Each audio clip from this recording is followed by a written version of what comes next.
Bollywood silver screen presenting upon the magic roads. कहानी की शुरुआत में गेहूं के खेत की तरफ एक तेज रोशनी बढ़ी चली जा रही होती है। ऐसा लगता है कि आसमान से बिजली गिरी हो। अगली सुबह इसी खेत के मालिक को दिखाया जाता है, जो अपने तीनों बेटों को दिखाता है कि रात को किसी ने उनकी फसल को कुचल दिया है। इसीलिए वो अपने सबसे छोटे बेटे, जिसका नाम जॉन है, जिसे सब बेवकूफ समझते हैं, रात को खेत पर पहरा देने के लिए कहता है। और जब वो रात को खेत पर पहरा दे रहा होता है, तभी वो देखता है कि उसके पीछे एक सफेद, बहुत ऊंचा और लंबा घोड़ा है, जिसे देखकर वो पूरी तरह से हैरान हो जाता है। वो उस घोड़े को पकड़ने के लिए उसके ऊपर रस्सी का फंदा फेंकता है, लेकिन घोड़ा भागना शुरू कर देता है, जिस वजह से जॉन भी घोड़े के पीछे रस्सी को पकड़कर घिसटता हुआ आगे बढ़ता है।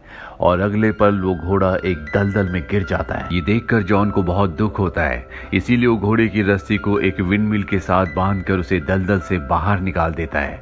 बाहर आने के बाद घोड़ा बहुत ज्यादा दुखी है, इसीलिए जॉन फैसला करता है कि वो उसे आजाद कर देगा। पर आजाद करने से पहले वो उससे वादा लेता है कि आज के बाद वो उनके खेत में नहीं आएगी। दरअसल ये एक मेयर है, यानी कि फीमेल घोड़ी, और अब वो वहां से निकल जाती है। अगली सुबह जॉन जब अस्तबल में जाता है तो वो देखता है कि वहां पर दो बहुत ही सुंदर घोड़े बंधे हुए हैं। यहाँ पर एक छोटा घोड़ा भी होता है, जो उसी मेयर का बेटा है जिसे रात को जॉन ने बचाया था। वो जॉन को बताता है कि मेरी मॉम तुमसे बहुत खुश है, इसीलिए उन्होंने तुम्हारे लिए गिफ्ट भेजा है।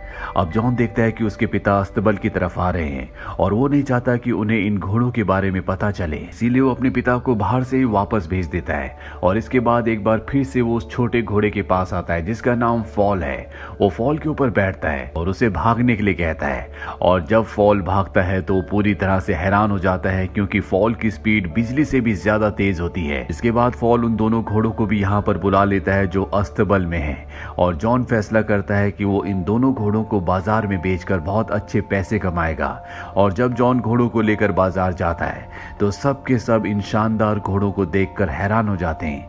हर कोई इन घोड़ों को खरीदना चाहता है। फॉल जॉन से कहता है कि जो आदमी बेंच के ऊपर बैठा हुआ है, तुम इन घोड़ों को उसे बेच दो। लेकिन जॉन चाहता है कि वो इन घोड़ों को राजा को बेचे, ताकि उसे बहुत सारे पैसे मिले। वो घोड़ों को लेकर राजा के पास जाता है, और राजा का मंत्री राजा से कहता है कि ये घोड़े इस लड़के के नहीं हो सकते, जरूर इसने इन घोड़ों को चुराया है। इसीलिए जॉन से दोनों घोड़े ले लिए जाते हैं और उसे एक भी पैसा नहीं दिया जाता। इस बात से जॉन बहुत उदास हो जाता है। जॉन को उदास देखकर फॉल जोर से हिननाता है, और वो दो घोड़े जो राजा अपने साथ ले गया था, जो राजा की बग्गी को खींच रहे होते हैं, वो फॉल की तरफ यानी कि जॉन की तरफ भागते हुए वापस आ जाते हैं, जिस वजह से राजा की बग्गी आटे की बोरी के ऊपर गिर जाती है, जिससे राजा का पूरा चेहरा सफेद हो जाता है।